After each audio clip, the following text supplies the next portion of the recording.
lesbian detectives, unsolved cases. She's still missing. Yeah, they haven't found her yet. Well, let's talk about it. They say he vanished without a trace. Could it be a psychotic break or a tragic accident? Police don't know where the body went. Unsolved murders, body still missing. That's unheard. Where's the witness? Lesbian detectives, what's going on? City on high alert, this out the norm. He did what, the who? Man, that ain't real, these crimes ain't true. Then come uncover these theories with us. We live right now, tuning in is a must. Right now, lesbian detective, lesbian detective. We about to start the show, so get your popcorn ready to go. Pay attention to the message I present to you, the lesbian detectives. This is Lesbian Detectives. I'm Sierra. And I'm Elizabeth. And we are here to talk about missing and unsolved murders. We are discussing cases that you have forgotten about or never even heard of. So sit back, relax, and let's start this podcast.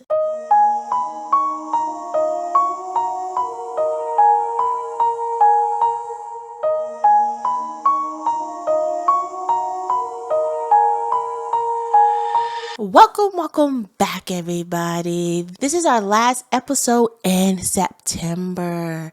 And you know what happened in October. We did it last year and we're bringing it back this year. We are only doing Halloween cases that a person had went missing or unalive on Halloween. And if you can guess what my wife and I and our daughter would be for Halloween, you get a little surprise. Okay. Because last year we waited last minute, super last minute, the week before. And we had to do like something simple. But this year, I let my wife choose. And I have already got my costume prepared. I don't know about her. And also our daughter will be involved in our family costume. But when we go trick-or-treating, she'll have her own little thing. Yeah. I don't know what she want to be. She have switched like 4 times. So when it's like a week before, I'm going to see what she choose. But I'm excited for Halloween. Halloween was my favorite holiday as a kid. And I'm excited to do it as an adult. Like, you're never too old to go trick-or-treating. Yeah, you are. No, you're not. I always be a kid. I always be a kid in heart. Well, let's get into the episode. The city doesn't give up its secrets easily. It hides them in the quiet streets, behind closed doors, in an ordinary moment that seems harmless, until something goes wrong. On a cold December evening, a young woman stepped into one of those moments and vanished. She traveled far from home, leaving behind the warmth of her family, the comfort of routine, and the life she knew. Her destination was the home of someone she had met online, a friend who existed only in messages, images, and shared conversations. The friendship had grown close, at tense even, but it carried a complexity that few outside could understand. For days, she seemed fine. She called home, laughed, shared small stories of her new surroundings. But that night, something changed. A disagreement had erupted with her friend. A fight over words swapped online. Emotion flaring, tempers rising. In the heat of the moment, she left the house, storming into the cold December night with only a hoodie for protection. She left behind her bag, her phone, even her coat. Everything she would needed to navigate the city alone. From that point, she vanished. No trace, no witnesses, no clues to indicate where she went or what happened next. Investigators later pieced together fragments of that night, the argument, the departure, the empty streets. But every answer led only to more questions. Why did she leave so suddenly? What happened in those final moments? And how could someone disappear completely in plain sight, leaving only silence behind? This is more than a disappearance. It's a story of connection and trust, of a digital friendship that felt real, of a young woman stepping into the unknown and the puzzle left behind when the ordinary turned into the unexplainable. This is the case of Jasmine Moody. The new year of 1996 had just begun when a baby girl entered the world on January the 1st, 1996. Jasmine Moody was born, a child whose very arrival felt magical. New life on the first day of a new year. For her parents, Patrick and Lisa, she was a blessing, a child who seemed to carry a brightness that set the tone for everything to come. As she grew, Jasmine made her presence known in every space she entered. She was quick to laugh, quick to make friends, and her energy had a way of filling a room. Her parents loved to watch her move through the world. Patrick often reflects on how Jasmine was ahead of her time, carried herself with a maturity and wisdom that seemed beyond her years. But she never lost the joy, the grin, the spark that made her unforgettable. In school, she thrived, always on the honor roll, always striving for more. She found her passion in dance, where her grace and rhythm mirrored her determination. By the time she walked across the stage at O.D. Wyatt High School in 2014, her family already certain Jasmine wasn't just going to do well in life, she was going to excel. That fall, Jasmine started college at Texas Women University in Denton, just an hour drive from her family home. She chose nursing. She wanted a career that mattered, one rooted in caring for others. She excelled. Professors admired her academic discipline, while classmates noticed her smile and her laughter. She continued with her dance classes, still moving with grace and rhythm. Even as her schedule grew heavier, then came ROTC. Jasmine took to it instantly, finding purpose in the structure and friendship. Her mother loved hearing her daily updates, especially about ROTC, which Jasmine spoke of with excitement that made it clear this program was shaping her future. She wasn't just chasing dreams, she was building them, piece by piece. At just 19 years old, Jasmine was already carving out a path towards the military and the medical field, with that same determination that had defined her since childhood. But while Jasmine was thriving in her studies, she was also a daughter of the internet age. Social media was her playground, her community, her world beyond Texas. She built connection, friendship, and bonds through Facebook and Twitter, some casual, others deep. It was through Twitter she met Brittany Gurley, a young woman from Detroit, Michigan. What started as a digital friendship grew stronger, more complicated. They messaged constantly. Jasmine's mother, Lisa, later described their friendship as close and complicated.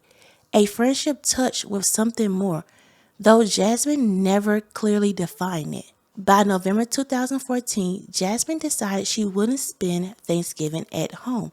Instead, she told her family she was flying to Detroit to visit Brittany. Lisa worried.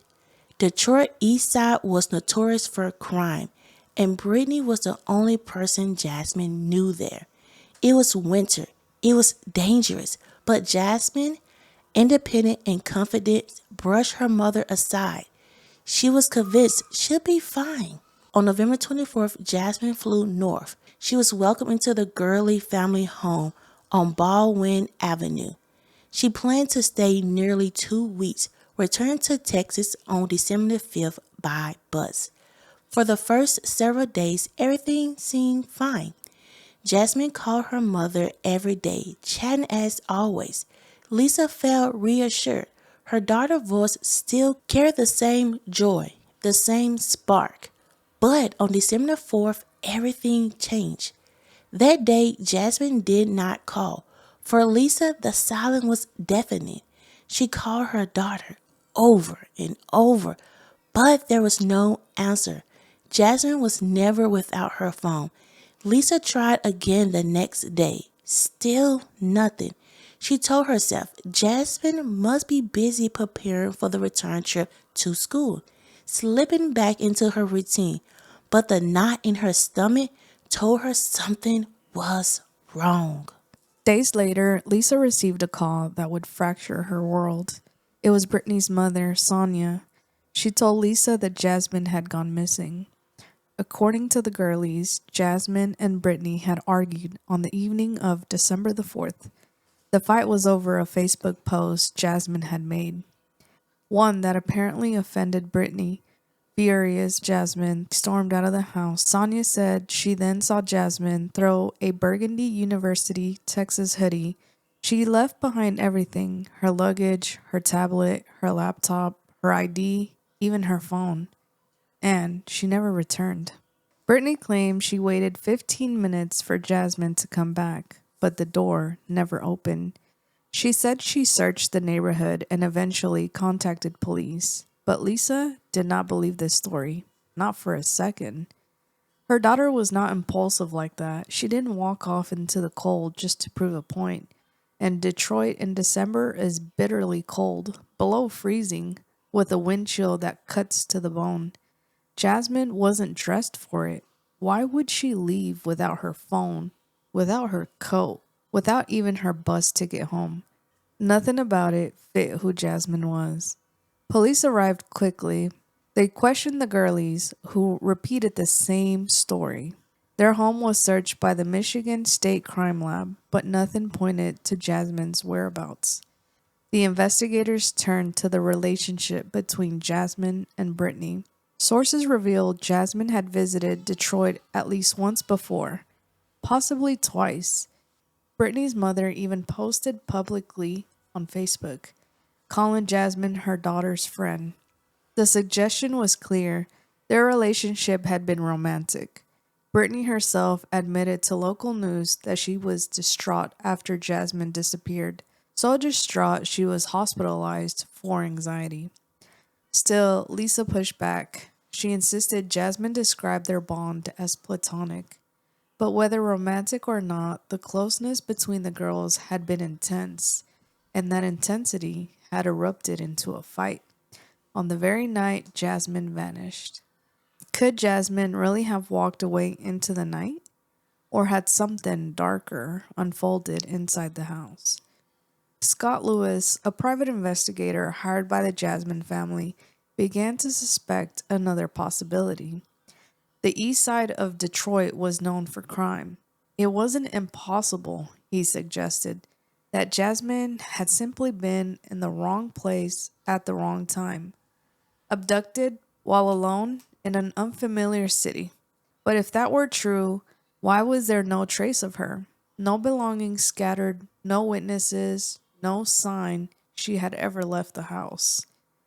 Jasmine's family traveled from Texas to Detroit, desperate to find her.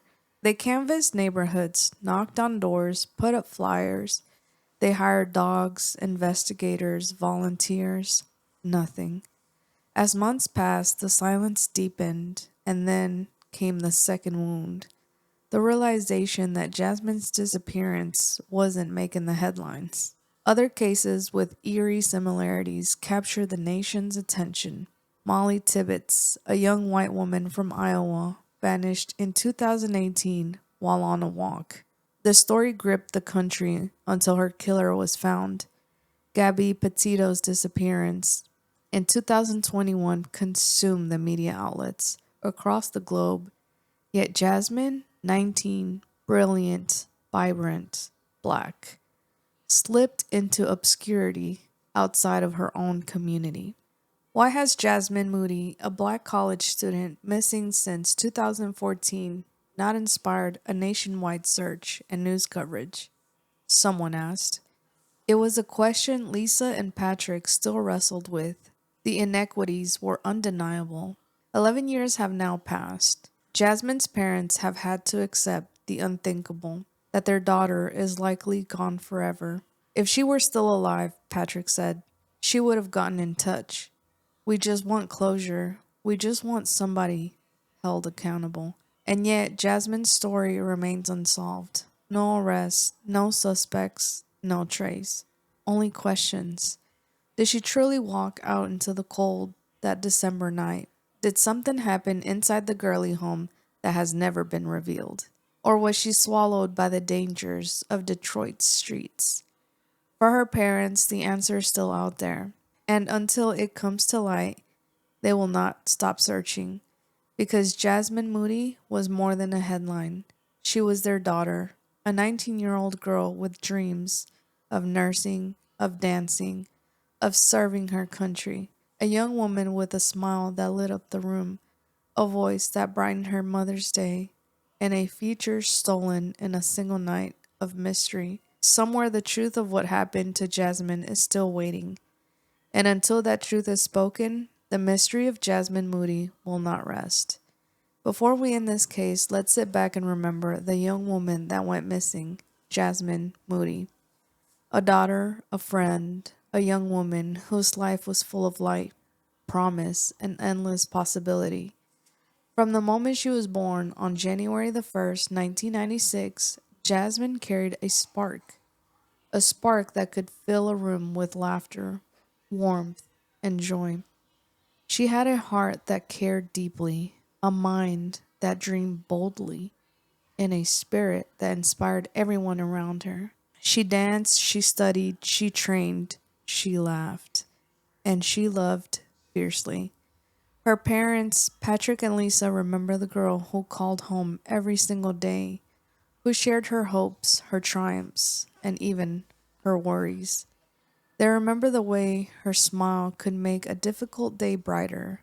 They remember the life she was building, a life of service, of purpose, of ambition, and the person she was becoming.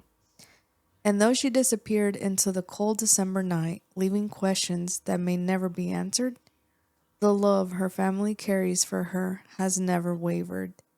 Every memory, every story, every search, it's all a testament to who Jasmine was and who she still is in their hearts. What would she have become? Where would she be today? We may never know, but what we do know is this. Jasmine Moody mattered. Jasmine Moody is remembered.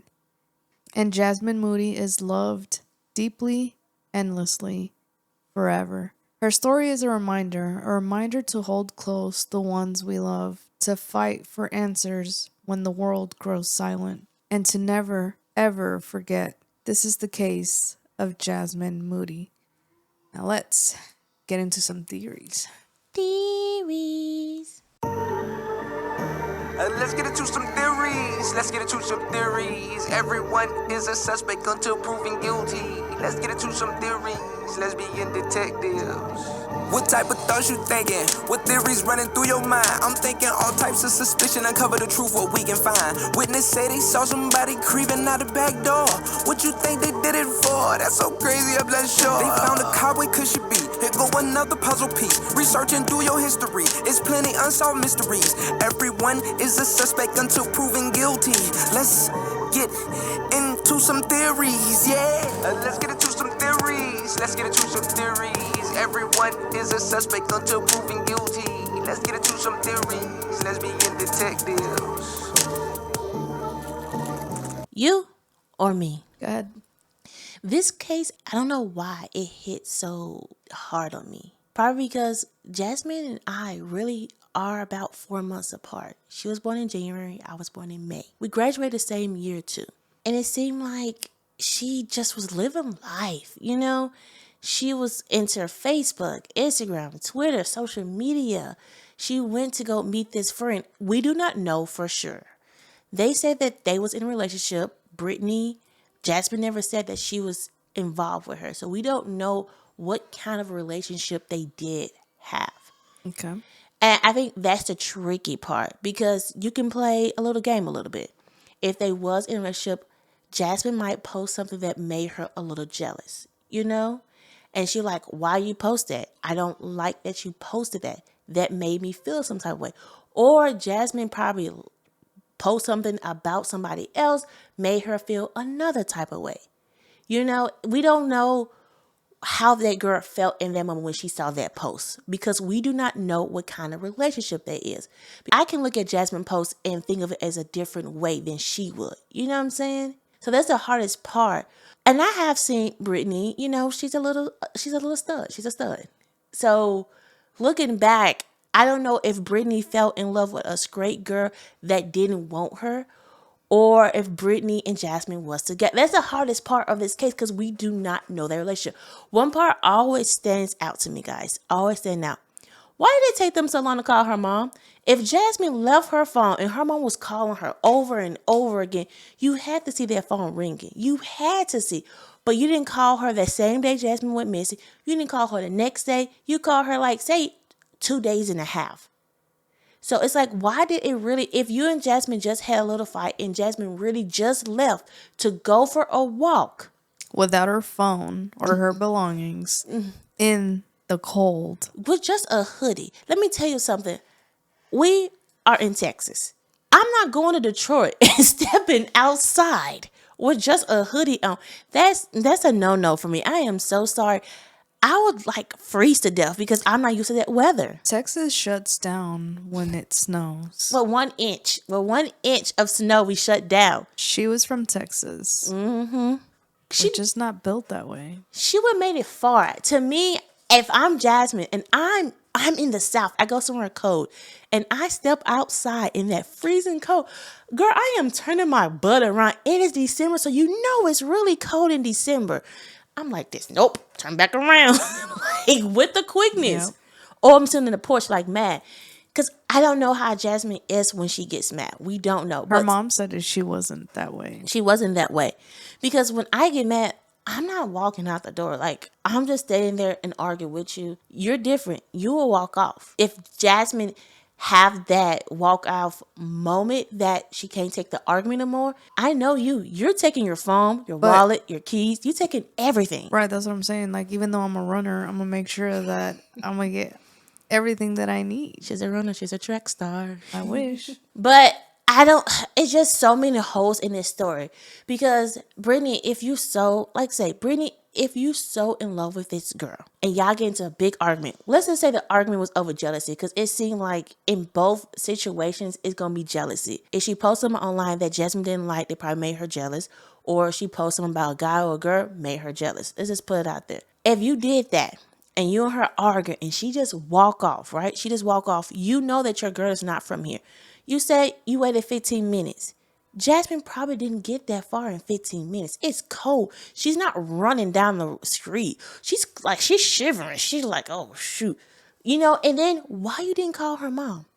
Why? And then you didn't even call her mom. You made your mom call her mom. So it's like you didn't have the courtesy of calling her mom when you couldn't go find Jasmine. You made the police report and then you called Jasmine mom.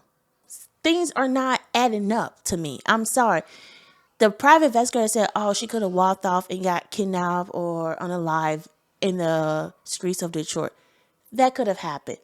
But let's be honest. Something happened in that household. We don't know how Brittany is when she gets mad because we don't know her that well. But to me, something happened in that house. And her mom is hiding something. If Brittany did get placed in the hospital because of her anxiety of what everything happened. Or guilt. That's what I was about to say. It was her guilt. It wasn't like, oh, my girlfriend missing or my friend is missing. Oh, I gotta go to the hospital. No, it's your guilt. It's been 11 years. Give her mom them the peace. Well, she doesn't want to go to jail. That's why she's hiding. At the end of the day, I believe Brittany did it. Mm-hmm. It doesn't make sense that Jasmine would leave all her belongings in the cold. Her story just doesn't make sense. It took her a while to report her. She wasn't answering the phone. If you really care about this person and they left their phone there, come on now. You would go and chase after that person. Or if you saw that their mom was calling, you would answer the phone. So I just don't buy it. They were the last people that saw her. Mm-hmm. And they're making up this story that just does not make sense. And I feel like maybe part of the argument, some people believe that it was a romantic relationship. Some people don't. Having the lifestyle that we do, there was a time where I was in denial. So I try to fight it. But it's like I just couldn't. So behind closed doors, I was one person, but in front of everybody else, I was another. Maybe Jasmine wasn't ready to be the person that Brittany wanted her to be. Maybe that was the fallout. But I really doubt that she would leave in the middle of the night in the freezing cold and leave all of her belongings behind. One thing too, her mom told her not to go. Jasmine's mom was like, don't go, don't go. And it's like, when you're in love, you do crazy things. I personally would probably not do that for a friend. But if it was somebody that I had feelings for or was romantically involved with, oh yeah, Heck yeah. I'm going. I've done it and I've lied. But looking back, this was 2014. Let's just be honest. Where are the records? Where's the text message records? Where is the phone records? Because if they really was in a relationship, you have their messages. This was 2014. You could FaceTime. You can do all that stuff. So you tell me the police didn't go into her phone records or her text message records and read? Because that could have been a big thing. It doesn't even show that the police did anything about it. Just probably took the report and then put it up. Yeah, because you got to think about where Brittany them was staying. They were staying, let's put them like simple. They were staying in the hood. And a lot of crimes in the hood, police don't care about because they're like, it's the hood. Why would we care about this crime? The thing that I do have to honor the mom with, Jasmine's mom, is that she hired all kinds of people. She did searches, like she tried her hardest, but it just came a point to where she had to kind of accept that her daughter might not be with us anymore. I mean, it seemed like to me, you know how I like to visualize stuff because I'm a visualizing person. Brittany and them got into an argument. She probably pushed her. Jasmine hit her head, died in 0.5 seconds. They looking like, what we going to do with this body? I think that's why it took so long for her to say anything. They had to figure out what to do with the body. Yeah. I feel like Brittany and her parents know more than what they're saying. But at the end of the day, they're going to protect their own and protect themselves. And unless somebody has a change of heart, this investigation isn't going anywhere. I mean, if we found the perfect cop to really like hound it, because it seemed like to me for Brittany to go into the hospital, she has guilt. She wants to get it out. But I feel like if the right cop come to her, talk to her, really make her feel safe, try to break down them walls, they can get it out of her. It doesn't seem like she's that tough to get the truth out of. You know what I'm saying? Well, they hired investigators. But he just said like he didn't believe that it was Brittany. You remember he said that, oh, she walked out, she felt danger, wrong place, wrong time. So it seemed like he didn't believe it was Brittany to me. He felt like it was somebody else. So that's another thing. Like the private investigators was about shoot. It just seemed like this thing about Jasmine was amazing. Like, she was smart. She was a great dancer. Like, it's hard with cases like people close to your age going missing and you see their future and your future, like, kind of lining up and then they go missing over a small thing. Like, people always say, like, something can change in a blink of an eye. And, like, that did for her. Like, what if she never met that friend? What if Brittany, like a post and message her and she didn't, like, text her back? Like, she wouldn't be in this situation. Right. But, guys, this is our case. Let's get this case out here. I said to all our cases, but let's get Jasmine case out there. Hashtag Jasmine Moody. We are on all podcast platforms, YouTube, social media. Please give us a 5-star rating. Tell us how you like our podcast. Tell your friends about it. All positive vibes with us in our podcast. Can't wait to see you in October for our spooky true crime month. Don't forget, everybody's a suspect Until proven innocent. Bye. Lesbian detective. Unsolved cases. She's still missing. Yeah, they haven't found her yet. Well, let's talk about it. They say he vanished without a trace. Could it be a psychotic break? or a tragic accident. Police don't know where the body went. Unsolved murders, bodies still missing. That's unheard. Where's the witness? Lesbian detectives, what's going on? City on high alert, this out the norm. He did what, the who? Man, that ain't real, these crimes ain't true. Then come uncover these theories with us. We live right now, tuning in is a must. Right now, lesbian detective, lesbian detective. We about to start the show, so get your popcorn ready, let's go. Pay attention to the message I present to you, the lesbian detectives.